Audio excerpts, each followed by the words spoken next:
violence, nagkakos siya ng maraming mga problema sa atin. Bakit ang alak nililigal?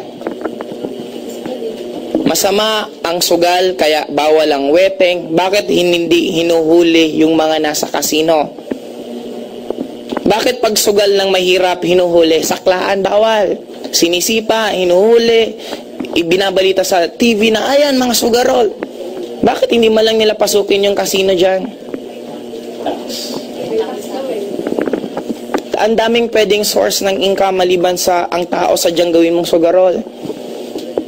Ayusin lang, una, yung pagkokolekta ng tamang buwis. Sino lang nagbabayad ng buwis ng tama? Empleyado. Bago mo makuha yung sweldo mo, tanggal na yung buwis. Ang negosyante, hindi. Na paglalaroan pa sometimes. Ang daming pwedeng way.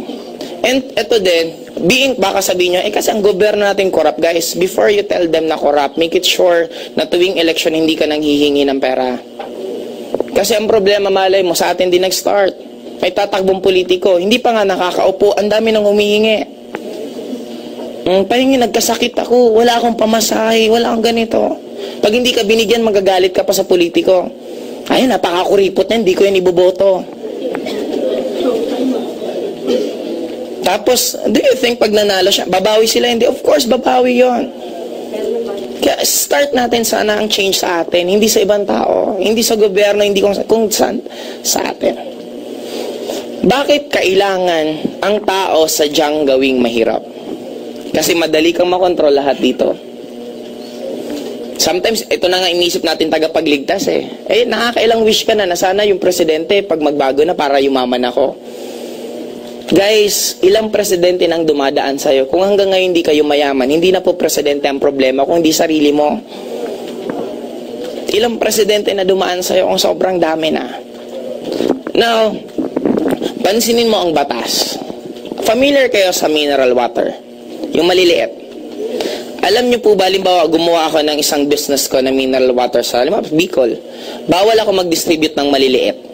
Ang pwede ko lang i-distribute, malalaki.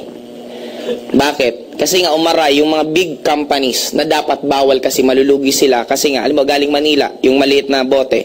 Pagta-travel pa ng Bicol, may cost pa yan dahil sa travel. Kung taga Bicol na mismo yung may supply ng tubig, wala nang costing ng...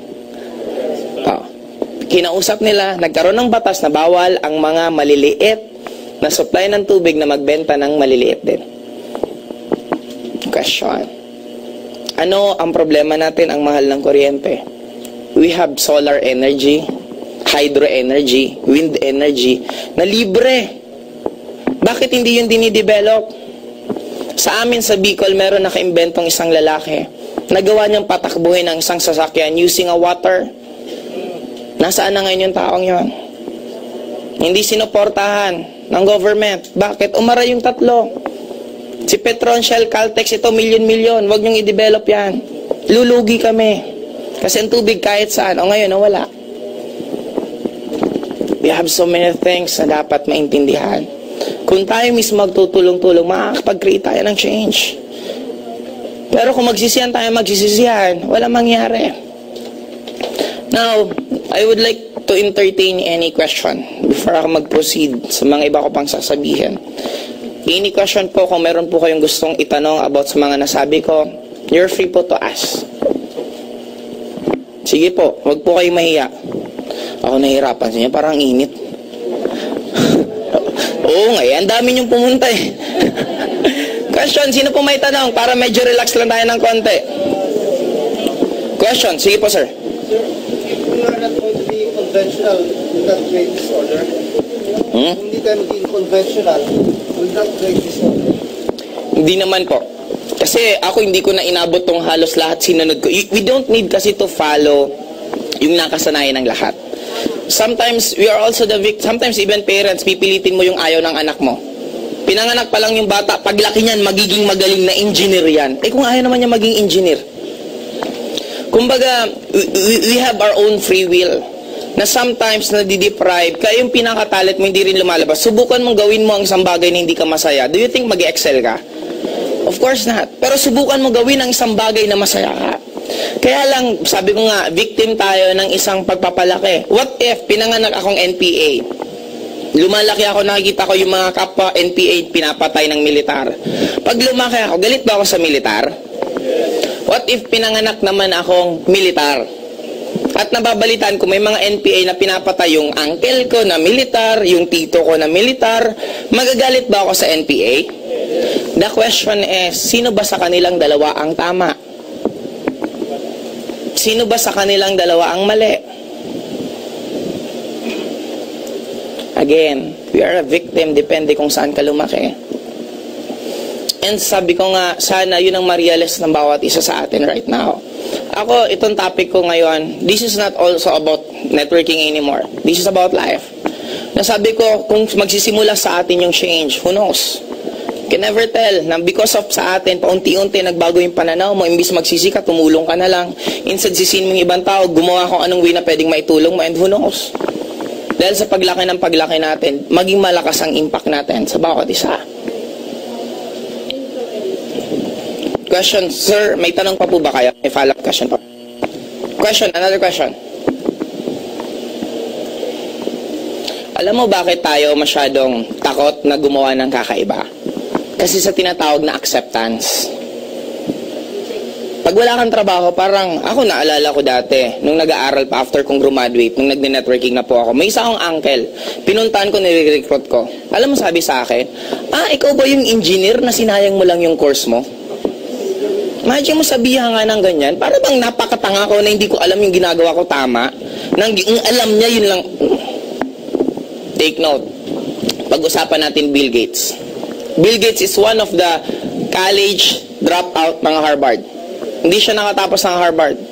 After being Bill Gates, pinatawag siya ng Harvard para bigyan ng isang award na one of the most successful students of Harvard. To be honest, sakit po ako ng ulo nung high school ako. Dumating po ako sa point, ultimo yung teacher ko, niyaya ko ng suntukan sa sobrang bad trip ko. Tingin nila sa akin, makukulong ako, hindi ako graduate ng college, malulunod ako sa droga, lahat na ng masama nasa isip nila. Nung naging Joseph Lim ako, kachat ko yung teacher ko, alam sabi sa akin, Joseph, we're so proud of you. At alam mo, napapamura ako nun habang, di nga. Parang ganon.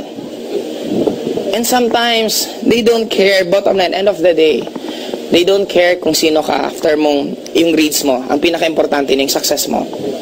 Subukan mong mangutang sa bangko, tinatanong ba kung flat 1 ka? Tinatanong ba perfect mo ba yung history? Perfect mo ba yung accounting? No! They don't care about your grades. They only care, meron ka bang pwedeng isangla kung uutang ka sa amin?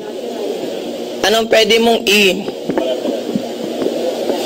biro ko nga po isa pa, one form. Ito, ano na lang, teaser ko lang po ulit sa inyo kasi medyo mahaba po kung itatopic ko po yung iba. Sometimes, ako may question ako pagdating sa kinakasal. Ano ang tanong ng pare sa mag-ikakasal? Ikaw, lalaki, babae, tinatanggap mo ba yung lalaking to sa hirap at ginawa, bla bla bla bla. Bakit pag mangungutang ka ng motor, sinisiay ka? Utang ka ng motor, kaya mo magbayad. Magkano ba ang income mo per month? Ito bang bahay nyo talaga? Tutok-tok pa yung bahay mo kung talagang totoo yung bahay mo. Kasi di ba, mali mo, kung mga tabla-tabla yung after mangutang, nawala ka na. Di ba, ganang pagsisiay. After mapatunayan na kaya mong magbayad ng motor, papahiramin ka, papautangin ka. Tama, mali? Bakit sa kinakasal, hindi man lang tinatanong, ikaw lalaki, kayang bang buhayin to? May pera ba kayo na sapat na income para bumuhay ng isang pamilya? Yung motor na hindi buhay, pinapahalagahan. Yung tao na buhay ang pinag-uusapan, hindi pinapahalagahan.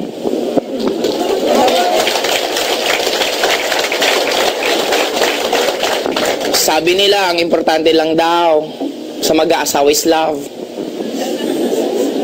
Importante po ang love, pero the moment wala ka ng pera, love will fly away.